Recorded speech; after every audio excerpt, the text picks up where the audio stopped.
Paz na terra, começando de cada um de nós, mas paz, muito especialmente, aquelas regiões conflagradas, que vivem conflitos bélicos, que têm trazido a desgraça, a destruição, a fome, a escassez, com tanta força e vigor. Já fez mais de ano que o mundo todo assiste à guerra entre a Rússia e a Ucrânia, e esse tem sido um tema recorrente das nossas orações, dos nossos cultos de oração, sempre orar pela paz naquele lugar. Não esquecidos de que em outros lugares também há conflitos, há guerras, algumas delas muito próximas de nós. Deus se apiede, Deus tenha misericórdia de gente que está perdendo entes queridos. E um dos fatores mais sensibilizantes para nós, quando pensamos em guerra, é a destruição de cidades, patrimônios. Ele já visitou lugares chamados históricos, como se algum não fosse, né? E pode perceber as camadas que se sobrepuseram ao longo de impérios que foram construídos ao longo dos séculos, e aí nas escavações começa a se perceber como houve destruição por causa de guerras. Terra arrasada, terra arrasada. Nós vamos ler um texto da Bíblia que está lá no livro de Neemias. Começamos o culto em Neemias, agora voltamos para Neemias no capítulo 2. Nós vamos ler do verso 11 ao 20, porque alguma coisa que está aqui colocado tem a ver muito com esta questão de guerras, de destruição, de um cenário bastante triste de uma cidade, de uma região, em função também de invasões, de guerras que ali tiveram lugar. Neemias capítulo 2, versos 11 a 20, onde nós lemos assim. Neemias é que diz: cheguei a Jerusalém, onde estive 3 dias. Então à noite me levantei e uns poucos homens comigo. Não declarei a ninguém o que o meu Deus me pusera no coração para eu fazer em Jerusalém. Não havia comigo animal algum, senão o que eu montava. De noite saí pela porta do vale para a banda da fonte do dragão e para a porta do monturo, e contemplei os muros de Jerusalém que estavam assolados, cujas portas tinham sido consumidas pelo fogo. Passei a porta da fonte ao açude do rei, mas não havia lugar por onde eu passasse o animal que eu montava. Subi à noite pelo ribeiro e contemplei ainda os muros, voltei pela porta do vale e tornei para casa. Não sabiam os magistrados aonde eu fora nem o que fazia, pois até aqui não havia eu declarado coisa alguma, nem aos judeus, nem aos sacerdotes, nem aos nobres, nem aos magistrados, nem aos mais que faziam a obra. Então lhes disse: estáis vendo a miséria em que estamos, Jerusalém assolada e as suas portas queimadas. Vinde, pois, reedifiquemos os muros de Jerusalém e deixemos de ser opróbrio.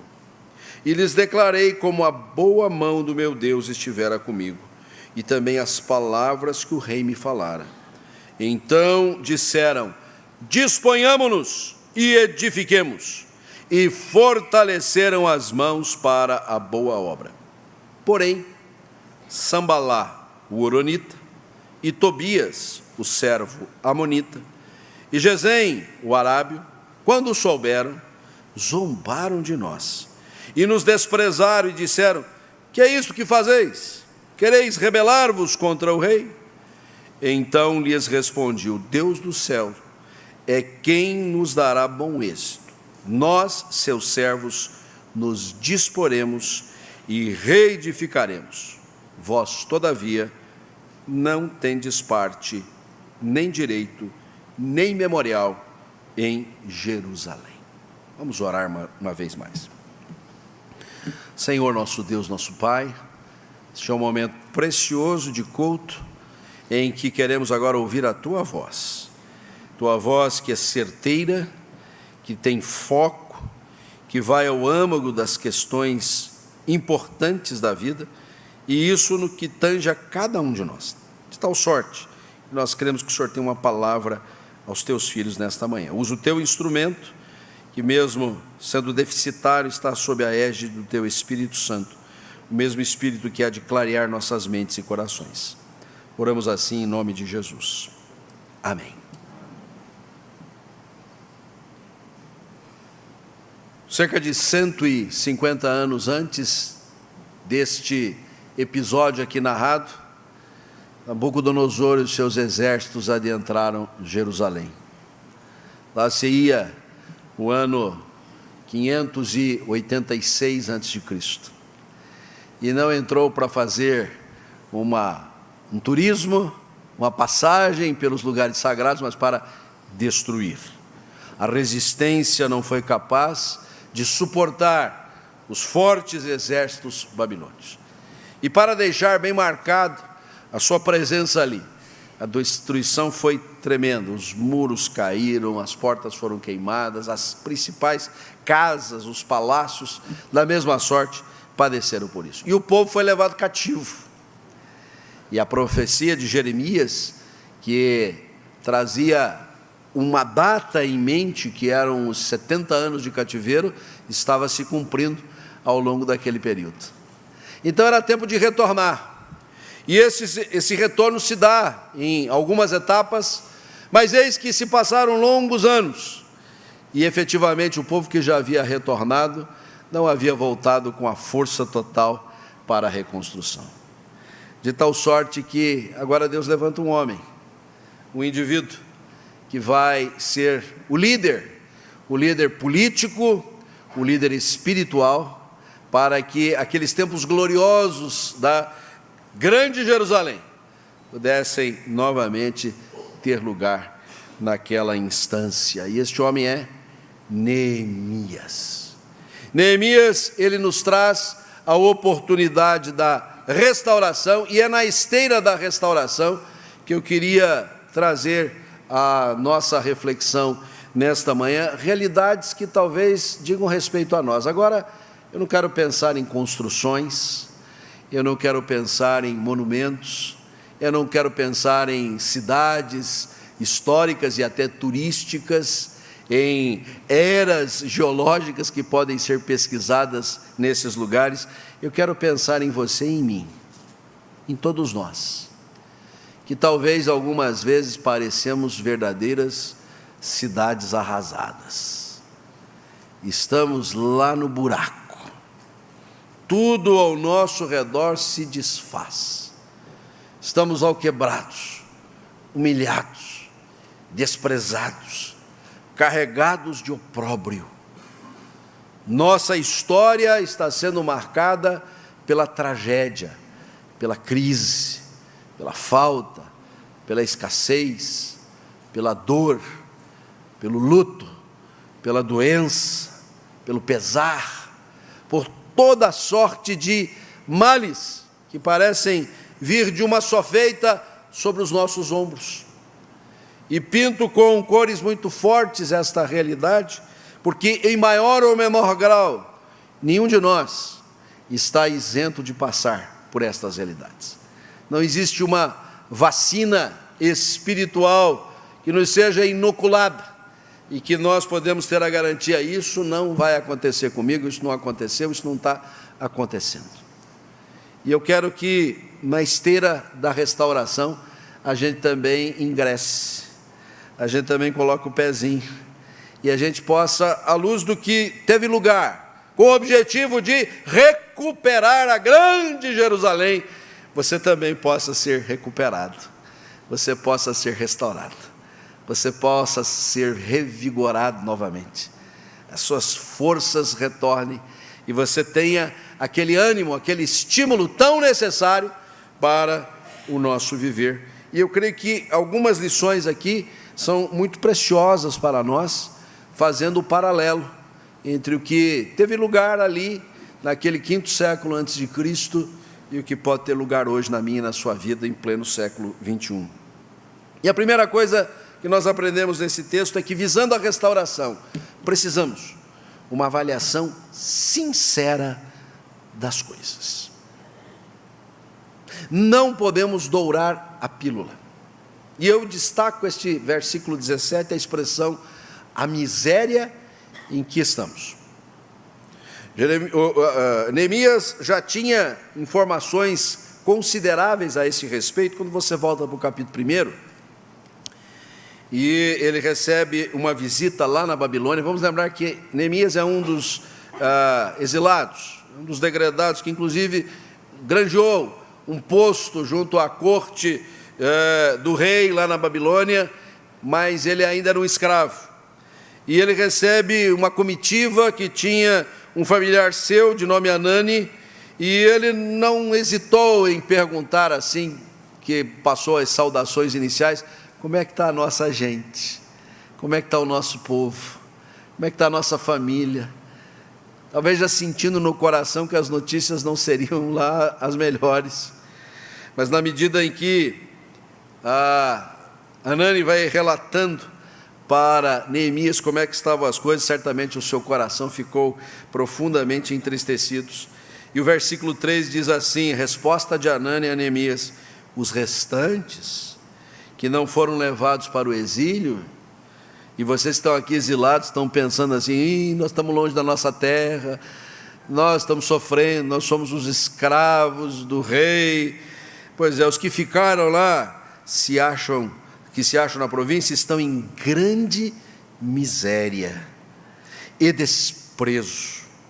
Os muros de Jerusalém estão derribados e as suas portas queimadas. Às vezes a gente acha que a situação da gente é ruim, né? A dos outros pode estar pior, mas a gente não vai nivelar por baixo. A gente não vai ficar satisfeito porque a situação do outro é pior do que a nossa. O fato é que nós temos que ter realismo, clareza, uma avaliação sincera das coisas. E de fato essa expressão, estais vendo a miséria que estamos, ele direciona as lideranças, porque parece que as lideranças não estavam enxergando aquilo. Começaram a se acostumar, começaram a achar que era desse jeito mesmo, e se não tem jeito, ajeitado está, deixa a coisa estar, para ver como é que fica, laissez faire. Mas não pode ser assim. Nós precisamos reagir, e reagir a partir de uma avaliação sincera da realidade, talvez começando de nós mesmos, porque somos muito facilmente instados a ter um olhar externo em detrimento de um olhar interno. E aí, nesta busca de razões pelas quais as coisas estão tão difíceis da vida, crise no lar, conflito conjugal, escassez de recursos materiais, desemprego, conflitos com as pessoas, a gente tem a tendência de olhar para fora. É a realidade do país, né?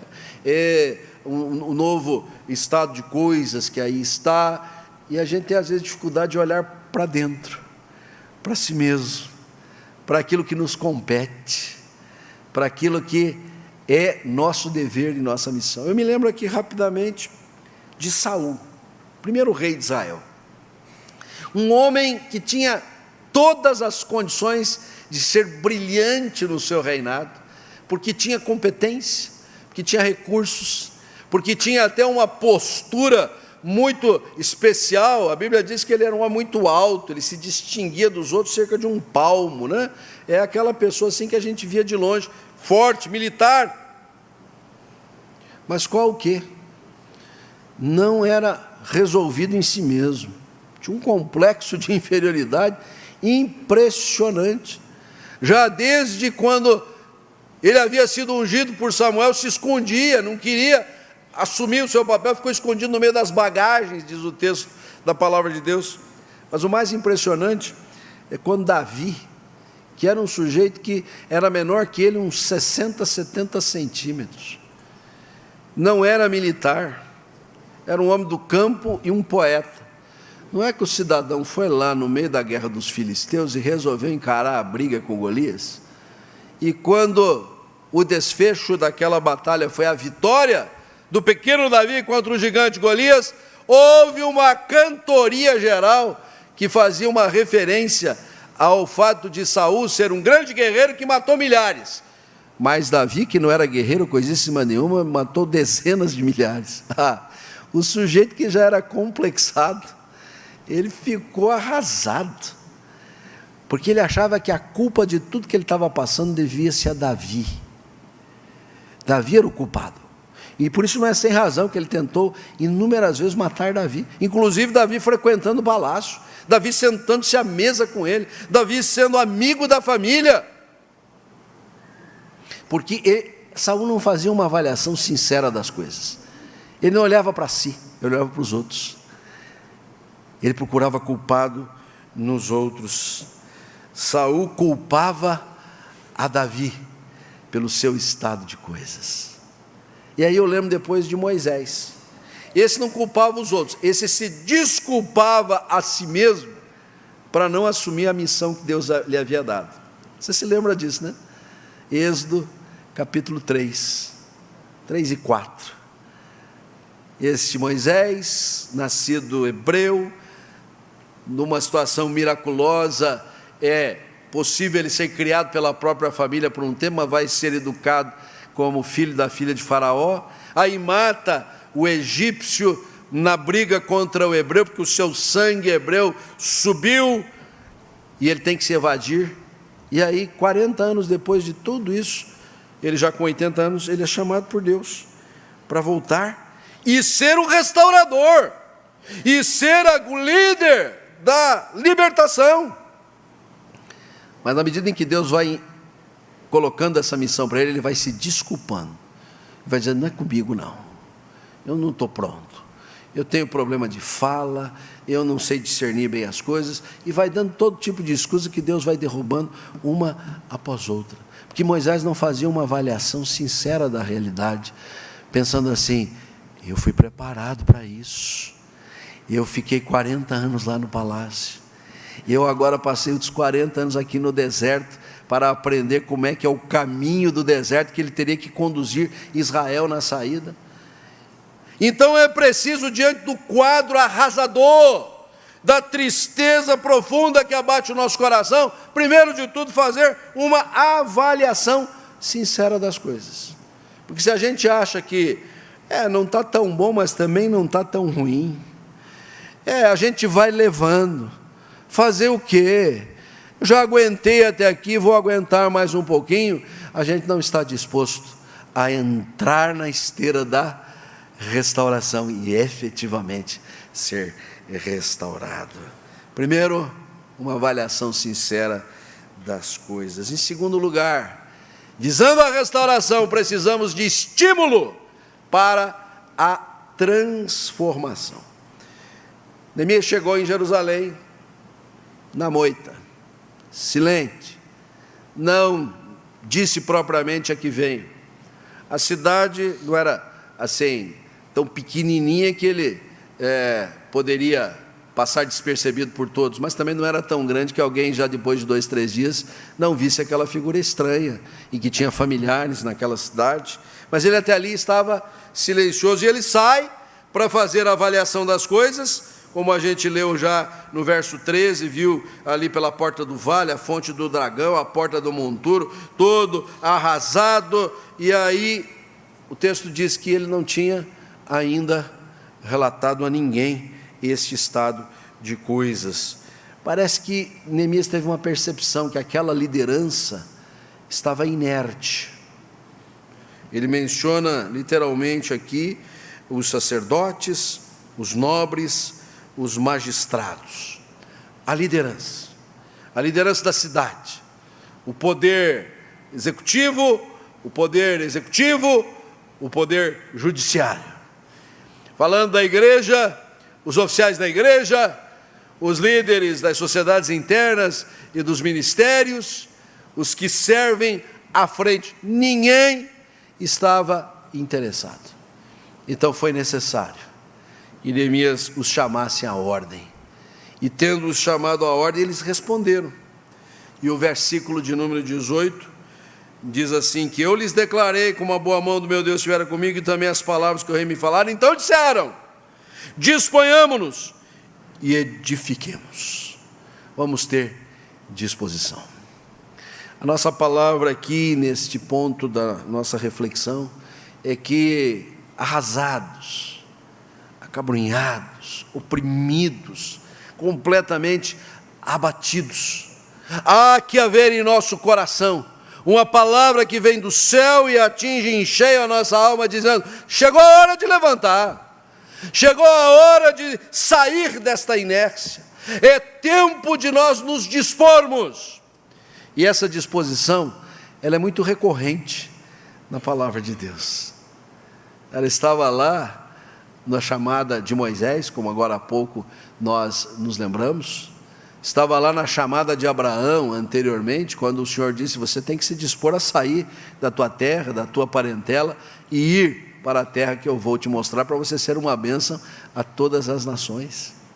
Até mesmo quando o Senhor chama o profeta Jonas, dizendo assim, dispõe-te, vai para Nínive, a grande Nínive, proclama a minha palavra contra ela, porque a sua maldade subiu ao céu.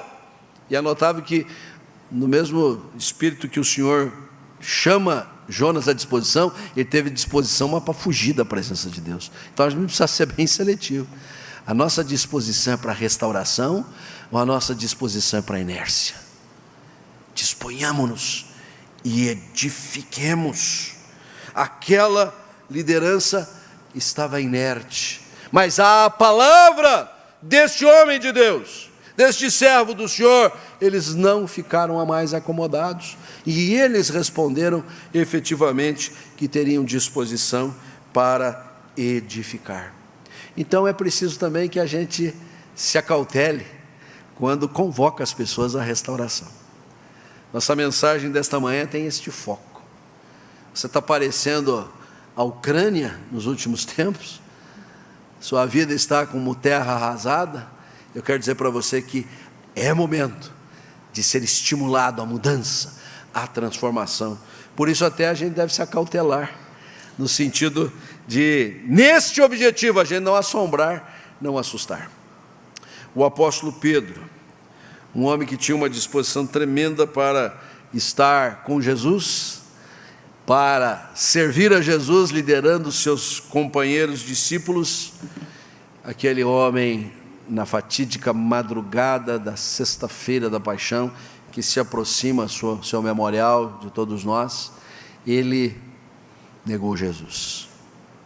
E não negou só uma vez, não só duas vezes, mas por 3 vezes, aliás, como Jesus o havia advertido, porque nesse espírito tão agitado dele, ele disse que jamais ia acontecer. Jesus diz, calma, se acautele, pode acontecer sim, vai acontecer. Este homem perdeu o rumo, este homem ficou arrasado, este homem ficou no chão, este homem acompanhou à distância tudo o que se dava com o seu mestre líder, com o seu senhor, de sofrimento, de desprezo, de chibatadas, de coroas de espinho, e ele estava então completamente arrasado. Foge,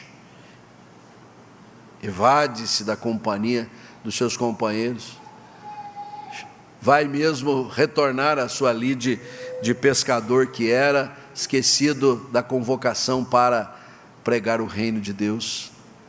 Mas quando Cristo redivivo, o reencontra, e a narrativa está lá no final do Evangelho de João, de uma maneira muito especial, nos apresenta a conversa dos dois, e Jesus primeiro aborda Pedro nesses termos: Pedro, tu me amas? E Pedro diz, te amo, Senhor. Então cuida das ovelhas, das minhas ovelhas, dos meus discípulos. E isto é recorrente 3 vezes, tu me amas? E hoje não é hora da gente fazer um detalhamento desse texto, mas a verdade é que para estimular uma mudança no coração de Pedro, Jesus não o julgou, Jesus não o criticou, Jesus o chamou ao amor. Jesus inseriu no coração de Pedro a devoção para com ele mesmo. E é nesse espírito que eu quero também chamar você. É tempo de restauração. E na esteira da restauração nós precisamos ser estimulados à transformação, mesmo que as circunstâncias sejam de revés, de crise, de problemas. Falamos de Pedro, vamos falar de Paulo, que escreve da prisão a carta aos Filipenses. E naquela situação triste, difícil, pensou, os irmãos lá fora também estão tristes por minha causa, estão abatidos, estão arrasados, mas eu preciso dar uma palavra daqui de dentro, preso, que os estimule a uma mudança. E no primeiro capítulo da carta aos Filipenses, ele diz assim: eu quero cientificar-vos, irmãos, ou seja, eu quero dar ciência a vocês, que as coisas que me têm acontecido, quais sejam, eu fui preso, fui chibatado, fui lapidado, sofri. Vocês não imaginam, estas coisas têm contribuído para o progresso do Evangelho? E dá dois argumentos. Diz, primeiro, porque o dia inteiro tem um guarda da guarda pretoriana, uma guarda de elite de Roma, sentado do meu lado, eu estou evangelizando essa gente, estou pregando o Evangelho para as pessoas. Jamais imaginei que ia pregar para autoridades tão importantes. Alguns deles poderiam vir a ser senadores e quem sabe até o imperador. É uma porta que se abriu. E o outro argumento, tem contribuído com o progresso do Evangelho, porque, sabe, tem aqueles irmãozinhos que estavam meio intrigados, né? Até querendo abandonar a causa, pois agora, até com vergonha do fato de eu estar preso e estar pregando, eles também estão pregando o Evangelho. Estímulo para a mudança de mente, estímulo para a transformação.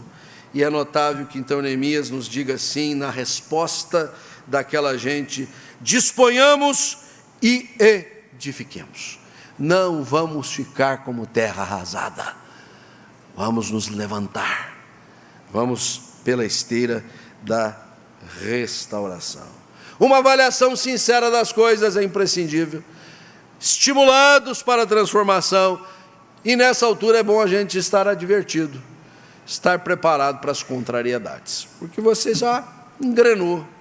Você agora diz, é por aí mesmo, pastor, chega de ficar chorando, me debulhando em lágrimas, fazendo todo uma ladainha do passado, não consigo me desprender daquilo, agora é um novo horizonte, vamos em frente, graças a Deus pela bênção da restauração.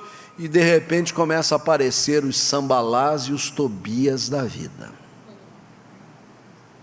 Versículo 19. No final do 18, assim, porém, fortaleceram as mãos para as boas obras. Porém, sempre tem um porém, né? Sambalá, não sei se era o Sambalá, né? Deve ser o Sambacá, né?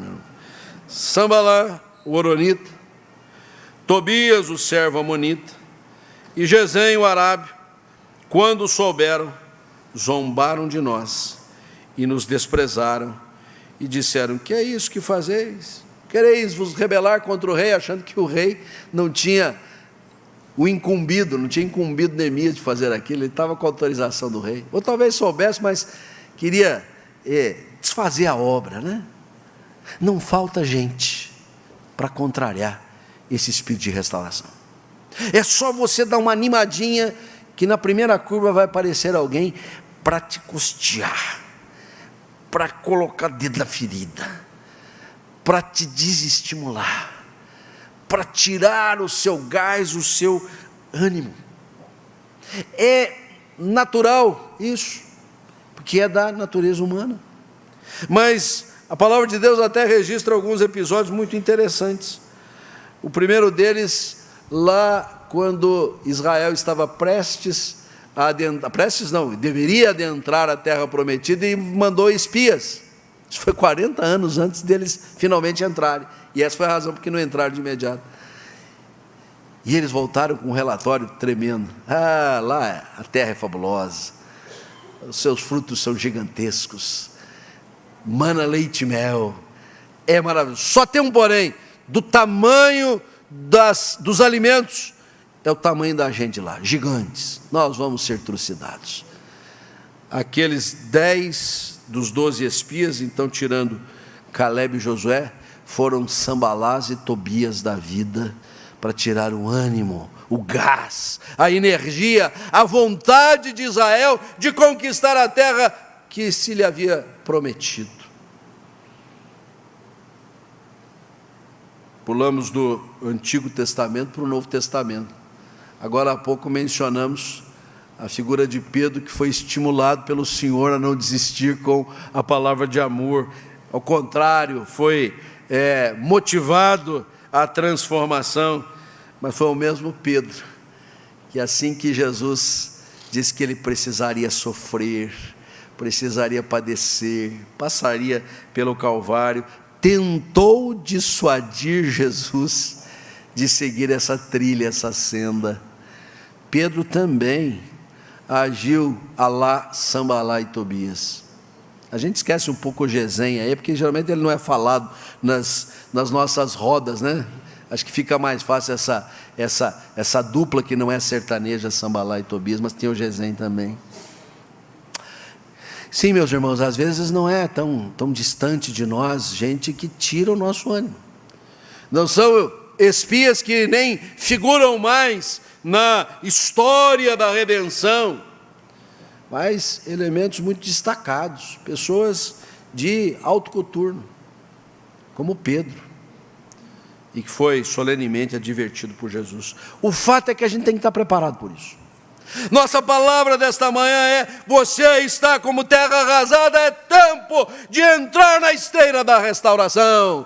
Estimulado para isso, mas esteja preparado, vai aparecer Sambalá e Tobias o tempo inteiro na sua vida, e você não pode desistir dessa esteira da restauração, até porque, visando a restauração, o que nós precisamos mesmo é confiar nos caminhos do Senhor. Nos caminhos do Senhor. Olha a resposta de Neemias, que já estava começando a sentir o cheiro da oposição, da contrariedade, do pessoal do deixa disso, e ele respondeu assim, versículo 20: o Deus do céu é quem nos dará bom êxito. Nós, seus servos, nos disporemos e reedificaremos. Vós, todavia, não tendes parte conosco, nem direito, nem memorial em Jerusalém. Já fez uma imprecação aqui, porque tem hora que a gente tem que imprecar mesmo. Tem gente que a gente tem que dar um corridão, porque ficam cansando a nossa jornada. O Deus do céu nos dará bom êxito. Quando você volta para o primeiro capítulo, tantas vezes a gente lê esse primeiro capítulo, prega sobre ele, e dito exatamente isso, só rememorando, Neemias, quando recebeu as notícias, a primeira coisa que ele fez foi orar, e jejuar, e chorar pelo estado de coisas que ele havia ouvido. Mas depois ele se encheu de ânimo, e foi até o rei, e o rei lhe disse: você está triste? O que aconteceu? Ele disse: eu preciso voltar para a minha terra. Você vai, está aqui as cartas de liberação, e cartas até para você entregar para pessoas que vão suprir você de recursos, para você fazer a restauração. E lá no final do versículo 8, nós lemos assim: e o rei deu as cartas, porque a boa mão do meu Deus era comigo. Não são as circunstâncias, não são as pessoas, não são os lugares, não são os tempos e os modos, é o Senhor. Se o Senhor está conosco, então não vai ter contrariedade que impeça a gente chegar lá. Se o Senhor está diante de nós, nós seremos bem-sucedidos. A boa mão do Senhor é que vai conosco. O Deus dos céus nos dará bom êxito. Por isso eu quero instar com você a retornar agora à sua própria realidade. Haja paz na terra, a começar em mim. Acompanhamos o coral, e talvez o seu coração não esteja em paz, seu coração está agitado, seu coração está triste, seu coração está arrasado, mas eis que é diante de nós a esteira da restauração. Avaliemos bem a nossa realidade, mas sejamos estimulados à mudança do estado de coisas. Não atentemos para aqueles que querem nos tirar desta senda bendita, exitosa. Agarremo-nos ao Senhor, confiemos nele. Entrega o teu caminho ao Senhor, confia nele e o mais ele fará. Salmo 37, 5.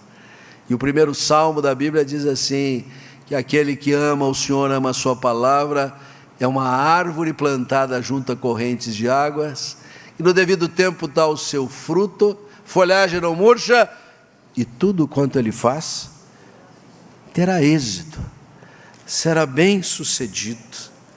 Os caminhos do Senhor são mais altos do que os nossos, como seus pensamentos também se alteiam aos nossos, como também acompanhamos há pouco na leitura de Isaías 55.